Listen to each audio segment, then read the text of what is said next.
விருப்பம் போல் துணை அமைய தமிழ் மேட்ரிமோனி ஆப்பை டவுன்லோட் செய்யுங்கள். என்றென்றும் தமிழர்களின் நம்பர் 1 சாய்ஸ். நான் அமெரிக்க அதிபராகிட்டா போரெல்லாம் நிறுத்திடுவேன்னு சொன்ன டொனால்ட் ட்ரம்ப் இன்னைக்கு புதுசா ஒரு போரை ஆரம்பிச்சிருக்காரு. ஆனா இந்த போர் ஒரு வர்த்தக போர். கனடா, மெக்சிகோ மற்றும் சைனா மேல கூடுதலான வரி விதிப்பு செஞ்சிருக்காரு. அங்க இருந்து இம்போர்ட் பண்ற பொருட்கள் மேல. இப்படிலாம் நடக்கும்னு தெரிஞ்சுதான் நாங்க முன்கூட்டியே உஷாராயிட்டோம்னு சொல்லி இந்தியாவும் ஒரு விஷயத்த பண்ணியிருக்காங்க. இதை பத்தியெல்லாம் தான் இந்த வீடியோல நம்ம பார்க்க போறோம். இது டீகோட் பை வெங்கட்.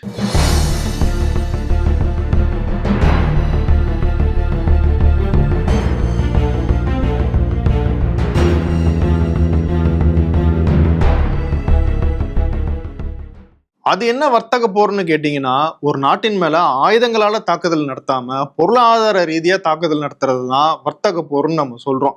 ஒரு நாட்டை நம்ம பழி வாங்கணும்னு இன்னொரு நாட்டை நினைச்சிட்டாங்கன்னா, அந்த நாட்டில இருந்து இறக்குமதி செய்யப்படுற பொருட்களுக்கு அதிகமாக வரி விதிப்பு செய்யறதன் மூலமாக அந்த நாட்டுக்கு ஒரு பாதிப்பை ஏற்படுத்த முடியும் அப்படிங்கிறது தான் இந்த வர்த்தக போரினுடைய அடிப்படை. அப்படி டொனால்ட் ட்ரம்ப் கனடா, மெக்சிகோ மற்றும் சைனாவிலிருந்து அமெரிக்காவுக்குள்ள இறக்குமதி செய்யப்படுற பொருட்களுக்கு கூடுதலாக வரி விதிப்பு செஞ்சிருக்காரு. கனடா மற்றும் மெக்சிகோவில இருந்து இறக்குமதி செய்யப்படுற பொருட்களுக்கு 25%, சைனாவிலிருந்து இறக்குமதி செய்யப்படுற பொருட்களுக்கு 10% கூடுதல் வரி விதிப்பு செஞ்சிருக்காரு. அதாவது கூடுதல்னு ஏன் சொல்றேன்னா, ஏற்கனவே இருக்கிற வரி விதிப்போட சேர்த்து இந்த 25% இந்த 10% ஆட் ஆகும் அப்படின்னு சொல்லியிருக்காரு டொனால்ட் ட்ரம்ப். கனடாவில இருந்து இறக்குமதி செய்யப்படுற கச்சா எண்ணெய் போன்ற பொருட்களுக்கு மட்டும் 10% வரி விதிப்பு செஞ்சிருக்காரு. ஏன்னா அது அமெரிக்காவுக்கு ரொம்ப தேவை, கனடாவில இருந்து கிடைக்கிற அந்த கச்சா எண்ணெய் அப்படிங்கிறது. அதனால அதுக்கு மட்டும் 10% போட்டிருக்காரு. ஏன் இந்த கூடுதல் வரி விதிப்பை போடுறாரு டொனால்ட் ட்ரம்ப் அப்படின்னு கேட்டோம்னா, அதுக்கு அவர் சொல்ற காரணம், அமெரிக்காவுக்குள்ள சட்டவிரோதமாக இந்த நாடுகள்ல இருந்தெல்லாம் புலம்பெயர்ந்து வந்துகிட்டு இருக்காங்க. அதையெல்லாம் அந்த நாடுகள் தடுக்கல, குறிப்பா கனடா, மெக்சிகோ. அதனாலையும் அமெரிக்காவுக்குள்ள இந்த 3 நாடுகளுக்குள்ள இருந்துதான் ட்ரக்ஸ் அதிகமாக வருது, போதைப் பொருட்கள் அதிகமாக வருது. குறிப்பா ஃபெனான்டனில் அப்படிங்கிற ஒரு வேதிப்பொருள் மூலமாக தயாரிக்கப்படுற ஓபியாட் அப்படிங்கிற அந்த போதைப் பொருள் அமெரிக்காவுக்குள்ள கடத்தப்படுறதுக்கு இந்த 3 நாடுகள் ரொம்ப முக்கியமான காரணம். இதை அவங்க தடுத்து நிறுத்தாத காரணத்தினாலதான் நாங்க இந்த கூடுதல் வரி விதிப்பை செய்யறோம்னு சொல்லியிருக்காரு டொனால்ட் ட்ரம்ப்.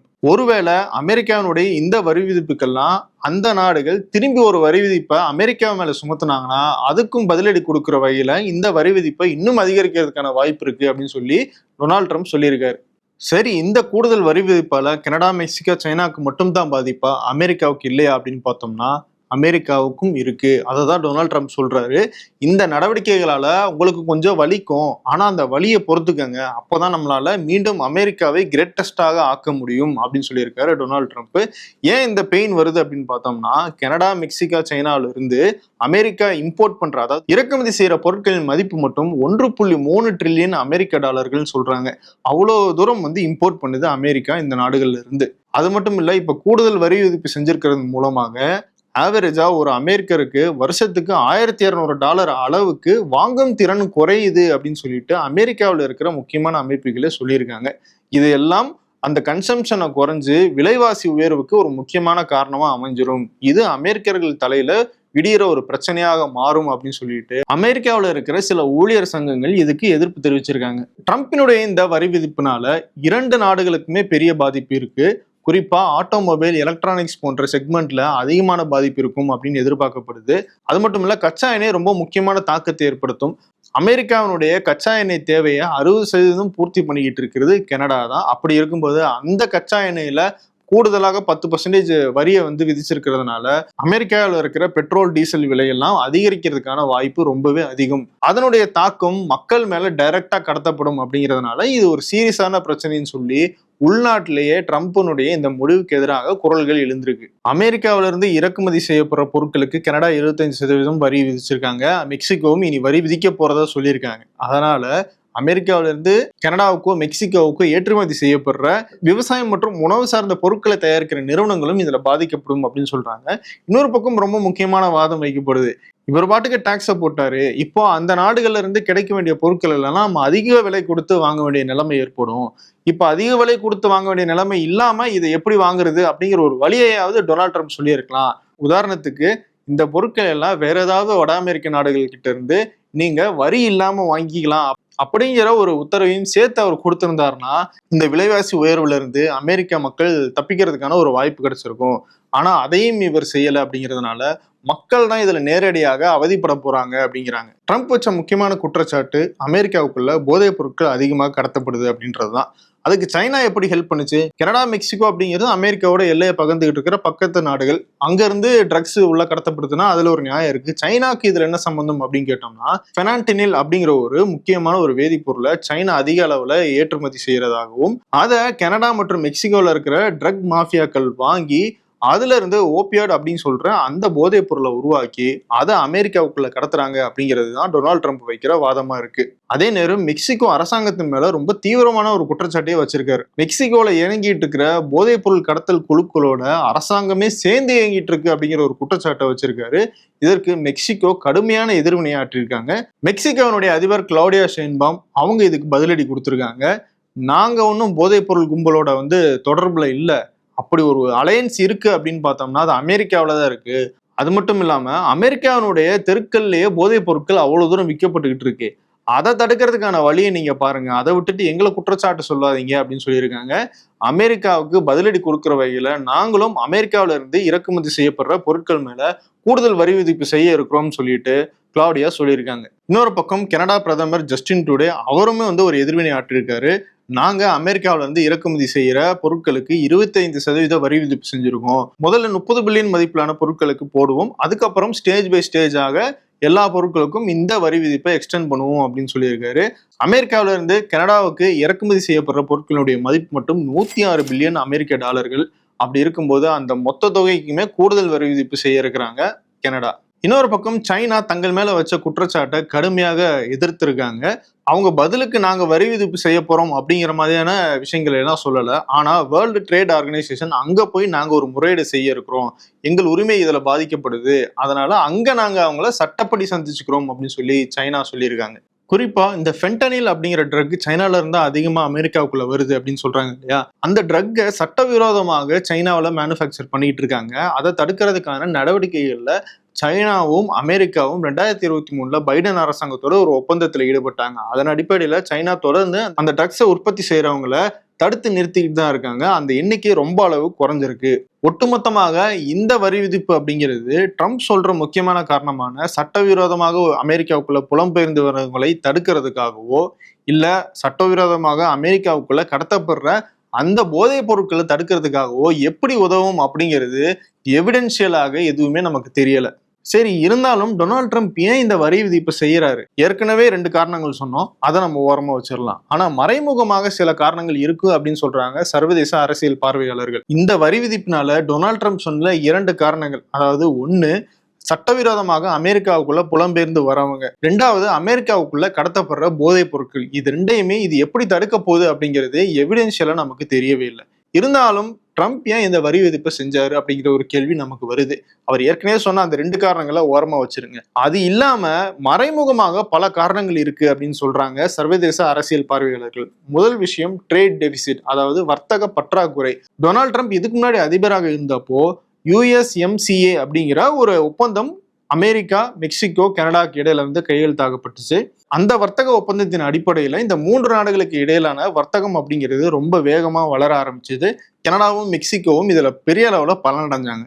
ஆனா அமெரிக்காவுக்கு இதுல சரியான ஒரு நன்மை கிடைக்கல அப்படிங்கிறது தான் டொனால்ட் ட்ரம்பினுடைய பார்வை. காரணம், கனடாவில இருந்தும் மெக்சிகோவில இருந்தும் அமெரிக்காவுக்கு இறக்குமதி செய்யற அளவை விட அமெரிக்காவில இருந்து இந்த நாடுகளுக்கு ஏற்றுமதி செய்யப்படுற அளவு அப்படிங்கிறது குறைவா இருக்கு. இது ட்ரம்ப்புக்கு ஒரு நெருடலை ஏற்படுத்துது. 2 தரப்புக்கும் ஈக்குவலான ஒரு வாய்ப்பு, ஈக்குவலான ஒரு பயன் இருந்தா மட்டும்தான் அந்த ஒப்பந்தம் சரியான ஒப்பந்தம். அதனால இந்த ட்ரேட் டெபிசிட்டை மாத்துறதுக்காக ட்ரம்ப் இந்த வரி விதிப்பை செஞ்சிருக்காரு அப்படின்னு சொல்றாங்க அரசியல் பார்வையாளர்கள். அது போக சைனா கனடாவையும் மெக்சிகோவையும் ஒரு டூலாக பயன்படுத்திக்கிட்டு அமெரிக்காவுக்குள்ள தன்னுடைய மார்க்கெட்டை எக்ஸ்பேண்ட் பண்ணிருமோ அப்படிங்கிற ஒரு எண்ணமும் டொனால்ட் ட்ரம்ப்புக்கு இருக்கு. உதாரணத்துக்கு சைனாவில் இருக்கிற ஆட்டோமொபைல் மேனுஃபேக்சரிங் நிறுவனங்கள் மெக்சிகோவில் தங்களுடைய தொழிற்சாலைகளை அமைச்சு அங்க இருந்து அமெரிக்காவுக்குள்ள குறைந்த அளவிலான வரி மூலமாக தங்களுடைய பொருட்களை எல்லாம் அமெரிக்காவுக்குள்ள விற்கிறதுக்கான முயற்சியில ஈடுபடுறாங்க அப்படிங்கிறது டொனால்ட் ட்ரம்பினுடைய ஒரு எண்ணம். அதனால அதை தடுக்கிறதுக்காகவும் இந்த வரி விதிப்பை அதிகப்படுத்தியிருக்காருன்னு சொல்றாங்க.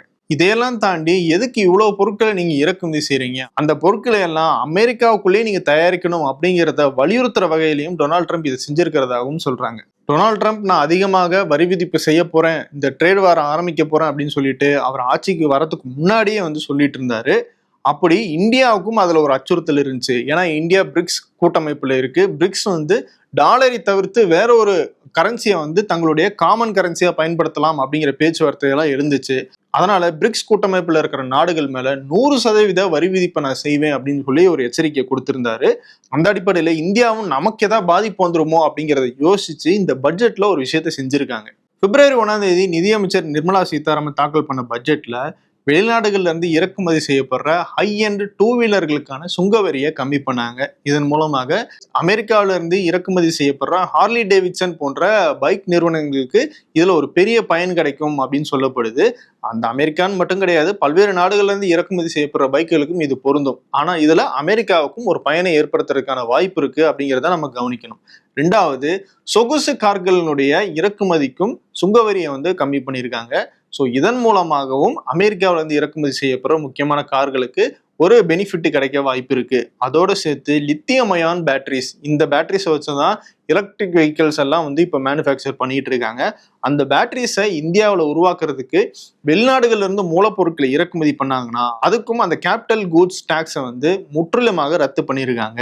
இது இந்தியாவில் இவி வெஹிக்கிள்ஸினுடைய பிரைஸை கம்மி பண்றதுக்கான வாய்ப்பு இருக்கு. இந்தியாவிலேயே பேட்டரிஸை அதிகமாக உற்பத்தி பண்றதுக்கான வாய்ப்பு இருக்கு அப்படின்னு இருந்தாலும், இன்னொரு பக்கம் டெஸ்லா இந்தியாவுக்குள்ள ஒரு தொழிற்சாலையை தொடங்குறதுக்கு இந்த வரி குறைப்பு அப்படிங்கிறது ஒரு பெரிய அளவுல உந்து சக்தியாக இருக்கும் அப்படிங்கிறதும் நம்ம இங்க கவனத்துல கொள்ள வேண்டியதா இருக்கு. அதே மாதிரி இந்த லித்தியம் அயான் பேட்டரிஸ் தான் மொபைல் போன்ஸ்லயும் யூஸ் பண்ணப்படுது. அப்படி இருக்கும்போது இங்க தொழிற்சாலை அமைச்சு செயல்பட்டு இருக்கிற ஆப்பிள் நிறுவனத்தினுடைய பெனிஃபிட்டுக்காக இந்த லித்தியம் அயான் பேட்டரிக்கான அந்த வரியும் குறைக்கப்பட்டுச்சு அப்படின்னு சொல்றாங்க. இது போக அமெரிக்காவுக்கும் சைனாவுக்கும் இடையில வர்த்தக போர் அப்படிங்கிறது ஒன்று தொடங்கி இருக்கு. அதனால சைனா பாதிக்கப்பட்டுச்சுன்னா சைனால இருந்து வர அந்த ப்ராஜெக்ட்ஸ் எல்லாம் இந்தியாவுக்கு திருப்புற வகையில தான் இந்த வரி குறைப்பெல்லாம் இந்தியா பிளான் பண்ணி செஞ்சிருக்காங்க அப்படிங்கிறதும் நம்ம இங்க கவனிக்க வேண்டிய விஷயமா இருக்கு. இதெல்லாம் திரைமறைவுல இருக்கிற காரணங்களா இருந்தாலும் மேக் இன் இந்தியா, அதாவது இந்தியாவிலேயே உற்பத்தி அதிகரிச்சு இந்தியாவிலேயே நம்ம தன்னிறைவை அடையிறதுக்கான ஏற்பாடாக தான் இந்த வரிகளை எல்லாம் நாங்க குறைச்சிருக்கோம்னு சொல்றாங்க நிர்மலா சீதாராமன். எப்படி ஒரு ஆயுதத்தால நடத்தப்படுற போரினுடைய தாக்கம் உலகம் முழுக்க இருக்கோ, அதே மாதிரி ட்ரம்ப் தொடங்கி இருக்கிற இந்த வர்த்தக போரினுடைய தாக்கம் அப்படிங்கிறதும் உலகம் முழுக்க இருக்கும் அப்படின்னு எதிர்பார்க்கப்படுது. இப்போ கனடா, மெக்சிகோ, சைனாவை தொட்டிருக்காரு. அடுத்ததா பிரிக்ஸ் நாடுகளுக்கு வருவாரு அப்படின்னு எதிர்பார்க்கப்படுது. அது மட்டும் இல்ல, தன்னுடைய நட்பு வட்டாரத்துல இருக்கிற ஐரோப்பிய யூனியன் நாடுகளையுமே டொனால்ட் ட்ரம்ப் இந்த வர்த்தக போர்ல ஈடுபட வைப்பார் அப்படிங்கிறது அடுத்தடுத்த வர தகவல்களா இருந்துகிட்டு இருக்கு. ஸோ அதை பத்தி எல்லாம் டீட்டெயில்டா நம்ம டீகோட் நிகழ்ச்சியில பார்ப்போம். தொடர்ந்து வேறொரு வீடியோவில் உங்களை மீண்டும் சந்திக்கிறேன். நன்றி, வணக்கம். திருமணம் எனும் இனிய சங்கமம். உங்களுக்கு ஏற்ற ஒரு பார்ட்னரை தேர்வு செய்ய சரியான இடம் தமிழ் மேட்ரிமோனி ஆப். தமிழர்களின் நம்பர் 1 சாய்ஸ். இன்றே டவுன்லோட் செய்யுங்கள். விருப்பமான துணையை தேர்ந்தெடுங்கள்.